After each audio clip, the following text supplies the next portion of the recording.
Assalamualaikum warahmatullahi wabarakatuh. Perkenalkan nama saya Amanda Aprilia dengan NIM 21042241 dari jurusan Ilmu Administrasi Negara. Di sini saya akan mempresentasikan PowerPoint yang berjudul Sistem Perekonomian. Pengertian sistem perekonomian. Sistem perekonomian adalah sistem yang digunakan untuk suatu negara untuk mengatur dan mengalokasikan sumber daya, jasa, dan barang yang dimilikinya baik kepada individu maupun organisasi di negara tersebut. Perbedaan mendasar antara sebuah sistem ekonomi dan sistem ekonomi lainnya adalah bagaimana cara sistem itu mengatur faktor produksinya. Yang kedua, materi fungsi sistem perekonomian. Yang pertama, sistem perekonomian berfungsi sebagai penyedia dorongan untuk berproduksi. Yang kedua, berfungsi untuk mengordinasi kegiatan individu dalam suatu perekonomian.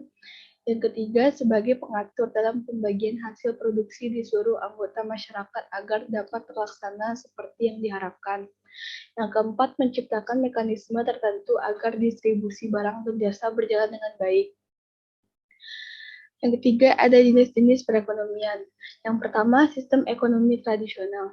Masyarakat yang mempunyai sistem ekonomi tradisional adalah masyarakat yang belum ada pembagian kerja, cara pendapatan barang dan barter, belum mengenal uang sebagai alat pembayaran atau produksi dan distribusi, terbentuk karena tradisi dan hanya untuk memenuhi kebutuhan sendiri.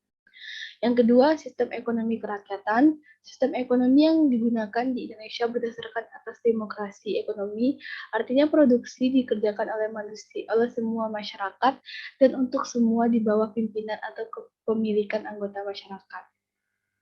Yang ketiga, ada sistem ekonomi liberal. Sistem ekonomi liberal adalah suatu sistem di mana negara memberikan kebebasan kepada setiap orang untuk mengadakan kegiatan ekonomi.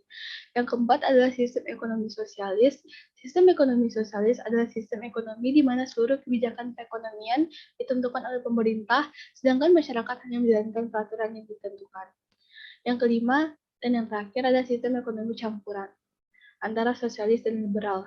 Sistem ekonomi campuran merupakan perpaduan antara sistem liberal dan sosialis yang mengambil garis tengah antara kebebasan dan pengendalian, yang juga berarti garis antara peran mutlak negara dan peran menonjol individu.